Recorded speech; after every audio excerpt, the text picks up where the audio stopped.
Hello and welcome to the Meet the Parents podcast.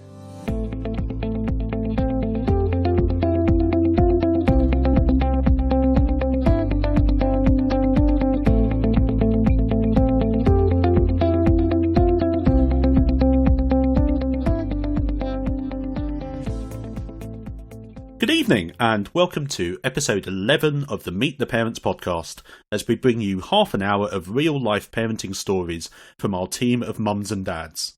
Well, I say mums and dads, but this time we've given the ladies the week off, so helping me hold down the fort in their absence are fellow dads Dave from the Dadventurer and Mark from Best Dad I Can Be. Good evening, chaps. Hope you're both well. Good evening. Hi, Tim. How you doing? Very well, thank you.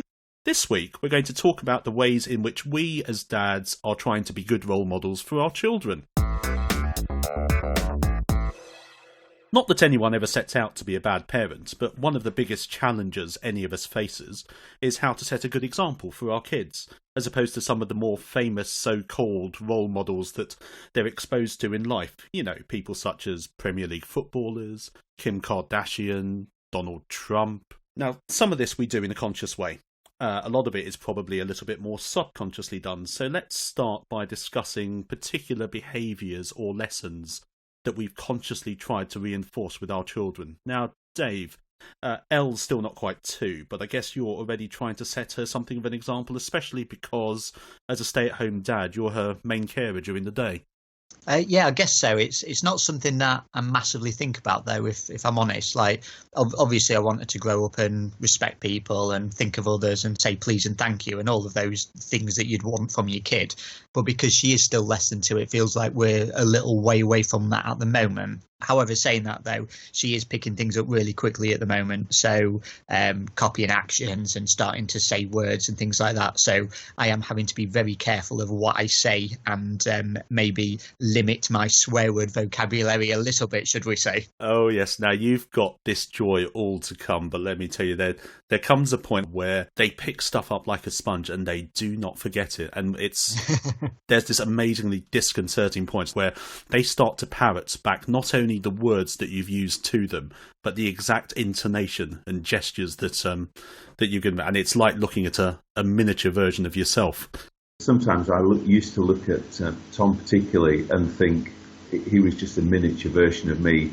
It's interesting, as your kids get older, you see both sides of both parents in them. Interestingly, our children, everything good comes from their mother, and every bad habit they've got comes from me. Yes, unfortunately, I think that's much the same in our household. But it is amusing when one of your kids said something back at you, and you just look at each other and go, "Yeah, that's you," or "That's me."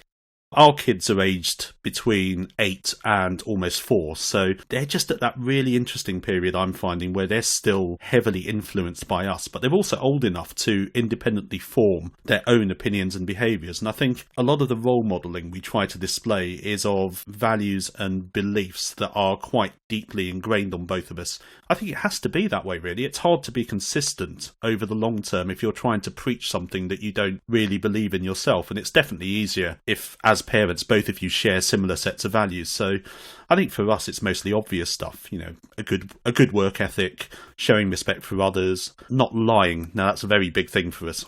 Me too. That was always a big thing that we had as the children were growing up, that we don't mind what you've done. Whatever you've done, we can deal with it if you tell us the truth. But if we don't know the truth, then we can't solve anything. I guess for me, the other things that are really at the forefront of my mind, particularly at the moment, mostly because they're potentially becoming a little bit of an issue with Toby, is about giving new things a try and then drilling into them that there are times in life when you just have to bite the bullet, grasp the nettle, take the bull by the horns, try doing all 3 of those at the same time. And, you know, sometimes you just have to do something that you don't necessarily want to do because, you know, life's like that. Can I put a contrary point of view to that? Yeah, sure. How old is Toby? He's 6. My eldest son was always very focused on what he wanted to do and quite reluctant to do things that he wasn't interested in. And schools will always say, we want to produce all-rounders. Some children are just not all-rounders. Some children are better off specialising in what they want to do. And if you've got a child who's very good in one particular area, sometimes you should play to that child's strengths. I guess with kids, it's awkward, isn't it? I think that Toby's still at that sort of age where he's still discovering what his strengths are and what his interests are. Sure. There will come a point where he will make a decision that says, no, absolutely, this is the direction I want to go in. But I think at the moment, the concern for us is that, well, it's not that he's closing off avenues, but he's not necessarily willing to consider anything beyond whatever the thing he's most interested in. And he's 6 years old. He's still at that stage where he's passionately interested in something for 3 weeks. And then 3 weeks later, it's something else. And then it's something else. Just like me, really. I've never grown out of it.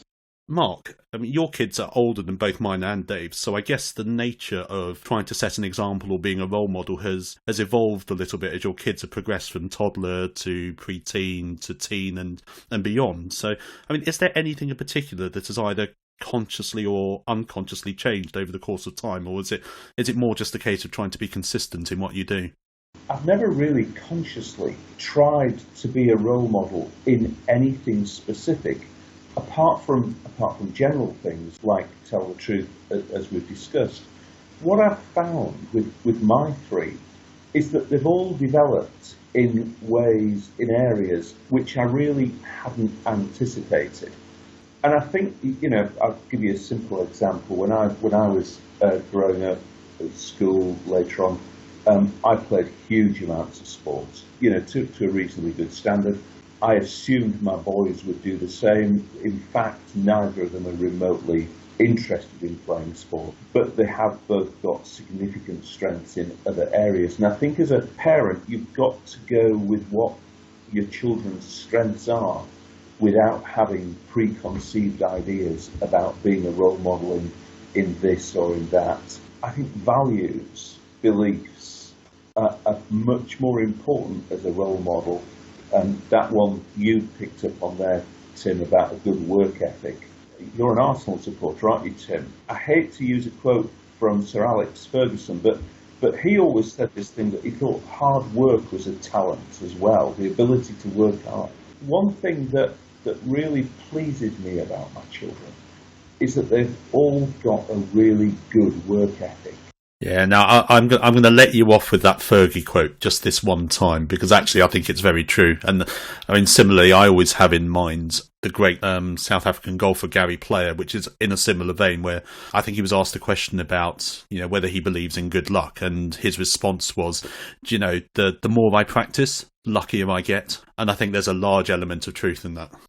Obviously, we're just one half of a relationship in each of our cases. So do you find that you and your other half, I should say better half, do you try to role model the same sets of behaviours, or do you have particular examples or behaviours that you try to reinforce? Yeah, I think we do where we can. I think me and Hayley are lucky to an extent that we've got very similar outlooks on life, so that makes things a lot easier when it comes to what decisions you want to make as a parent or how you want to go about doing things. It'll sound a bit strange, but I think one of the best things we did was getting a puppy before Elle came along. It wasn't a conscious decision, but we learnt a lot of lessons from having something that you looked after and how we went about dealing with that. So in terms of set discipline, making sure everything you do is in the same way, if that makes sense. I think what we struggle with probably a little bit is because I'm around all the time during the day and Hayes at work, obviously. It's when she comes back and how she then interacts with Elle differently to how I have. So it's totally understandable that she may not fully understand how I do things, or may come home from work and want to play rather than sort of being the authoritative figure. So we struggle with that occasionally, but I wouldn't necessarily say we've got a mummy and daddy role within how we parent. Yeah, and like you say, it's definitely helpful when you have very similar outlooks on life, isn't it? Yeah, exactly. I think the two points there. One is that you've got to talk to your kids, and the other thing is you've got to talk to your wife as well, or your partner. You sometimes you just outright disagree on the best course of action. I will pay absolute tribute to my wife. There was a couple of years when I really couldn't make any progress with our teenage daughter at all, and it was my wife that that kept her on track. I am absolutely full of admiration for single parents. How they do it, I do not know, because sometimes you absolutely need two of you. The other point I'd make is one that Dave just touched on about. It's very difficult when you come home at the end of the day to be consistent. Sometimes you're tired, sometimes you're not tired. Sometimes you've had a good day at work, sometimes you've had a bad day. You know, sometimes the kids can do something and you just let it slide past you. Sometimes the same thing really annoys you. Yeah, there's so many different factors, isn't there, that come into play. And as you say, you could deal with a situation differently on a Tuesday as you would do on a Thursday. Yeah, absolutely. Consistency is, you strive for it, but in the real world, it's almost impossible. And it's a really interesting point because, as you say, everything is different. You know, I can come home from work in the evening and there's a period of adjustment. That first 5 or 10 minutes where you're trying to gauge, okay, what's the dynamic here? You haven't had necessarily that chance to communicate and say, actually, do you know what? The kids are being horrific today. Where you absolutely need to understand, to listen, to have that communication so that you do get back on something approaching the same page. Because you're absolutely right. No 2 days are alike, are they? No, absolutely not. No, I think that's a really good point you make, Tim. That actually, probably, if I turn the clock back, a lesson I could usefully have learned was not to say anything in the first 15 minutes of coming into the house, but just to watch and observe and see what the dynamic is. I guess for us, I think we're probably quite similar to what both of you have described in that, we do try to reinforce the same things. We do, back each other up. I guess the one thing in particular I do is I always I very much try to treat Cara the same as the boys. So when she wants to do girly stuff, I don't recoil in horror and fob her off on her mother. I make a point of showing an interest and being part of what she's doing. And that's okay, because that's an opportunity for me to spend one-to-one time with her. So we've talked about how we try to set a good example for our kids, and we do the best we can. But, as we've already admitted, none of us is perfect either. So time to fess up. What are some of the things that we do that we'd really rather our kids didn't end up imitating? Now, admittedly, we could probably go on forever if we're being honest, and this is only a half-hour podcast, so let's maybe just keep it down to one or two things. Do you know what? I've been thinking about this question quite a lot, and I'm really struggling to come up with an answer. I'm not saying I'm perfect by any stretch of the imagination, but I think it's something I've not massively thought about since becoming a dad. I think because Ellie's sort of 20 months old at the moment, it feels like something that will probably I'll become more aware of as the older she gets. So, a lot of the conversation you guys have been having, I'm sat here terrified at the moment because it's just things I've not thought about yet. Because I've been dealing with the here and the now rather than what the next stage is, what the stage is after that. How about you, Mark? You've had rather longer to think about this. I do tend to swear too much when I'm cooking. I did get very involved when my daughter was playing football. She used to play girls' football. I did used to get slightly involved on the touchline. What else? My kids joke ferociously about my support of whatever horse I'm backed in the Grand National. They will no longer watch the Grand National with me. But the list goes on and on and on and on.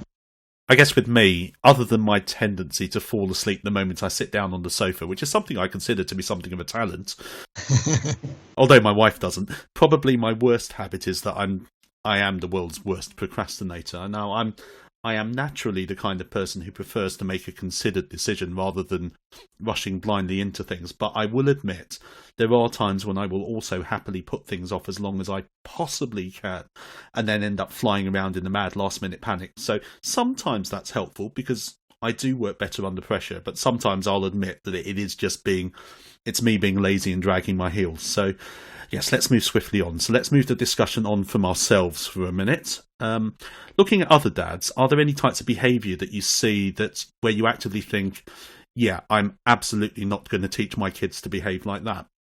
I think fear and an aversion or a dislike to things is something that I don't really like seeing in other people, or I guess how they would parent their child based on their perceptions of things. So I guess we talked about it slightly before about what you were saying with Toby about different situations and not necessarily liking things based on the fact it might come from you, for instance. So I think there's something around that where I'd really like Elle to grow up being very open to things and wanting to try things. I think as a stupid example, Hay isn't a fan of bees or wasps or anything that buzzes really. So what she tries to do, if there is a bee or something along those lines, is just not really react to it, just in the hope that it's not something she would pass along to Elle in the future. Kids really kind of latch onto those kinds of reactions, don't they? And sometimes it gets blown out of proportion. It's important sometimes to remember to act yourself in a proportionate manner. How about you, Mark? Are there any particular kinds of dads that you would prefer not to be seen as? Something that I've always tried to pick up on with the children is if we're in restaurants or anything like that, I don't like to see dad being rude to waiters or say to hotel staff or anything like that. That's always something that I want them to value whatever job somebody does. You know, when you see people being unnecessarily rude to anybody, don't like to see that at all. You know, there's a difference between being assertive and being just outright rude, you know. Oh, I'll tell you another one that really used to get me down. When we take them to the pictures, an enormous big bloke would sit right in front of a small child. You know, that's just rude and inconsiderate beyond belief. I still get annoyed when an enormous big bloke sits down in the cinema in front of me. Yeah. I think it's just the rude behaviour, isn't it? It's all of those little inconsiderate things that wind you up about other people. Yeah, with me, I always said that I didn't want to be, you know, in quotes, career dad while my kids were particularly going through their nursery and preschool days. The kind of dad who's forever missing his kids' nativity plays, parents' evenings and bedtimes because he's too busy working.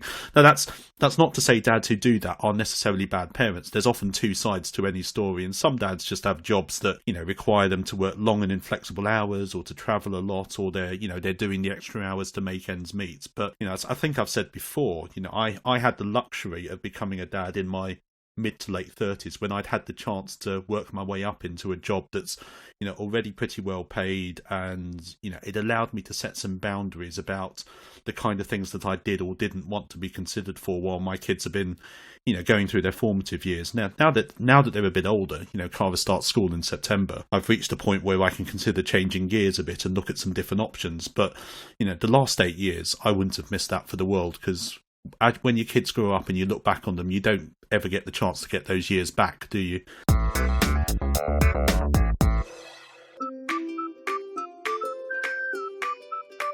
For all those times when your children ask, why? And you don't have an answer, the 1001 Parenting Excuses app is for you. From, why do I have to wear clothes? To, can I have just Smarties for tea? To, will you buy me a Ferrari for Christmas? An appropriate response is always within arm's reach. Not available on iTunes or in the Google Play Store.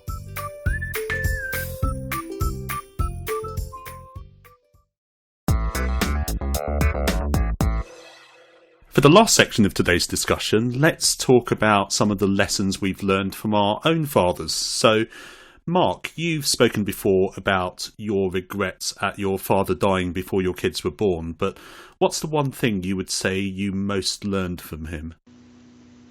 That's a really difficult question, Tim. I mean, my dad came from a generation that wasn't really comfortable discussing their feelings. I think it's fair to say that I probably never had a very meaningful conversation with my dad about anything that touched on emotions, feelings, anything like that. So in many ways, I have tried to be the father to my children that I wished my dad had been to me. That's not to say he didn't love me, he absolutely did, and one of the things that I've got from writing about my children for so long is an appreciation of my own father, and he absolutely loved me. He just never said so. Probably the one thing that I've got from him is that I have always been open to talking and communicating with my children. even when they didn't want to. And that's a big thing. You know, we have, Ben is 17 now. We were off together doing our speaking act on Friday morning. We were driving back. You know, we talked and talked and talked for about an hour and a half as we drove back. And that is just the most fantastic thing. So that's probably the biggest gift my dad has given me, and also the thing that I've learned from him, just the value of talking to your children and always being prepared to talk to your children. Yeah, and communication is something that's come up as a theme repeatedly in our discussions, and how important it is. So, yeah, I completely agree with you there.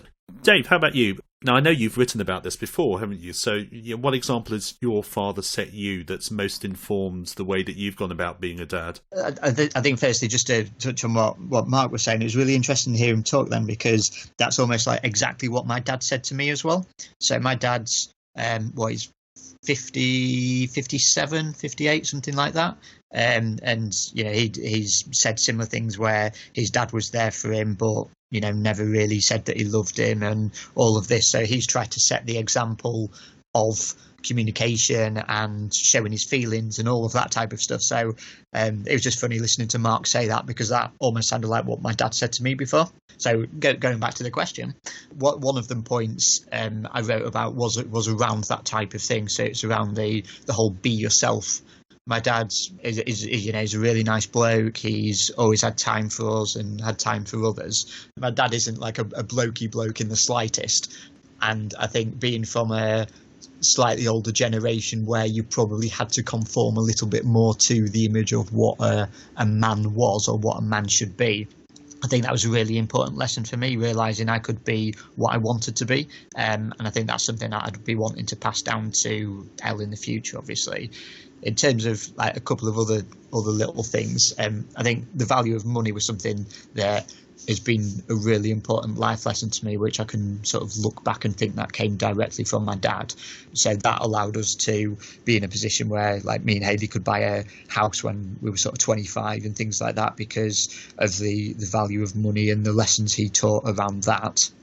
I think from sort of like a converse side where I'd want to change things slightly from what my dad did, I think one of them would definitely be around being around more. My mum was the stay-at-home mum and did a bit of typing on the side to bring in some money, but it was my dad who went and worked, and this, you know, saw him be away for 4 or 5 days a week a lot of the time. So I think the fact that I'm around as a stay-at-home dad is a direct impact of him not being around. I wouldn't want Elle to be growing up, you know, just with one of the parents there. So I think it's really important that both me and Hay are around and you know, have equal footings in things, which probably leads on to my next point around decision making, because my mum was the one who was at home all the time. She was the one that made the decisions around me and my brother.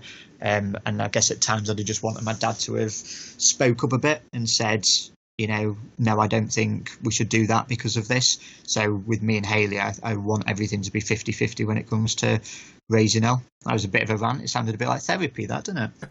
But I mean, both of you have made some really interesting points insofar that often what we learn from our fathers is some of it is the positive stuff that you want to reinforce, and some of it maybe is the stuff that you wish could have been a little bit better or a little bit different. And each of those are equally valuable lessons, aren't they? One of the points I was talking around with my dad being around more, I remember having the conversation with him when me and Hayley was looking at how we go about, you know, structuring the family when we found out that she was pregnant. And one of the conversations I had with my dad was around, you know, if you had this opportunity to be a stay-at-home dad, would you do it? And, you know, without a question, he said, I'd be around, I'd want to be around more, and if you've got the chance, I think you should. So that massively helped me with that decision. My dad's taught me so much, but more than anything, he's taught me the value of investing time in your kids. You know, I have so many memories of doing things with him throughout my entire childhood. You know, I talked last week about how he taught me to cut and splice old-fashioned reel-to-reel tape, but I also remember him buying me my first cricket bat the summer I turned 6, and spending entire afternoons patiently bowling little dolly balls to me for me to smash away to imaginary boundaries. I remember long evenings during school holidays during my teenage years when we used to do crosswords together and and play endless games of cards and mahjong all the way into the small hours, even though he had to get up to go to work in the morning. And I could go on, and I don't think I've ever really fully appreciated how much of his own time he devoted to me until I became a father myself. For me, if I can have even half the patience and dedication he had with me, I'll have done the kids a great service. So, finally, at the risk of getting a bit maudlin, if you can imagine fast-forwarding to a time when you've shuffled off this mortal coil, if your kids were giving the eulogy at your funeral and you were a fly on the wall, what is the one thing you would most hope they would say they had learned from you? Nothing like ending the podcast on an upbeat note, is there, Tim? Let's all imagine we're dead. I think there's a lot of things, but I think if there was one that I'd pick up on, it'd probably be open-mindedness. I'd like to think that me and Hay are really open-minded when it comes to different experiences or situations or people. And I think that's something that I'd really like Elle to grow up with, knowing that to be open-minded just means you can view things from different perspectives and other people's point of views. How about you, Mark? I think the one thing I'd probably like them to say is that I hope, as they're delivering the eulogy, that they've all been relatively successful in what they do, that they're happy. I hope they supply me with lots of grandchildren before it's too late, so I quite like that. But the one thing I would like them to say is that I really helped them to find what they wanted to do in life, that I loved them, helped them to deliver their develop their full potential, and that I was always there for them. So about 6 things, really, But, and obviously that I was willing to sell both my kidneys to fund their house deposits, Yeah, and I guess for me, a couple of things. I think I'd really like my kids to be able to say that I taught them to strive to be the best that they can possibly be, but never at the expense of others. And also that in some way, shape or form, I helped them find their path in life without directing them down it. I think it's really important that I'm supportive to them, but never to the point where I've dictated to them what I think they should do, because ultimately I want them to be able to make their own decisions. Well, what I've learned from tonight's discussion is parenting is hard. It's incredibly hard. It's an incredibly hard job. Well, I guess that's a good place for us to finish on. So that's our dad's guide to being a good role model for our children. In short, be yourself, be open-minded, be communicative, and most of all, perhaps, just be there. So before we go, any other business? What have you guys been up to recently, Mark?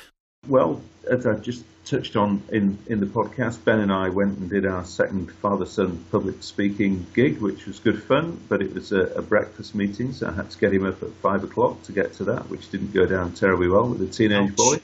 But that was a big success. And personally, I just as you know, Tim, I finally got my finger out, and I'm going to write the book I've been threatening to write for a while. So I've been working on that this weekend, which has been good. Oh, that will just remind me how far behind I am with mine. How about you, Dave? Our past 2 weeks have been filled with garden landscape work, so anyone who follows me on social media will probably be pretty bored of seeing our backyard with wood and grass and all of the stuff around it. But the end is in sight and it should be finished this week, and it looks pretty awesome, so very excited about that. Yeah, you can see Dave's blogs and vlogs on the subject over on his blog. So I guess finally me, I've actually got some reasonably big news of my own. Listeners may or may not recall that I work for a large US-based multinational company. Well, as of a couple of weeks' time, I will be their new head of social media for Western Europe, which means I will officially be one of a small handful of people in the corporation who can legitimately sit on Facebook and Twitter all day in the office. Awesome. Congrats. Thank you. And actually, the reason I was able to even put myself forward for the job in the first place is the experience of social media that I've gained from 9 years of blogging. So obviously, I've written a post about it for the blog, and it's funny to reflect and see how a decision I made to start a blog that I took on a wet February afternoon 9 years ago has led to what is basically my ideal job. And that's it for this episode of the Meet the Parents podcast. We will be back again next week, but in the meantime, here's where you can find the three of us online. I'm at thedadventurer.com and on Twitter at _dadventurer. Yeah, I'm at bestdadicanbe.com and on Twitter at bestdadicanbe. And I am at slouchingtowardsThatcham.com and I'm on Twitter at ThatchamDad.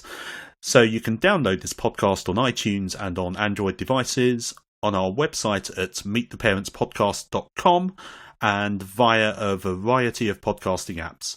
And do please give us a follow on Twitter at Parents Podcast and Facebook at facebook.com/meettheparentspodcast. So thanks very much for listening to this episode and do please join us again next week. Good night. Bye-bye. Cheers, Tim.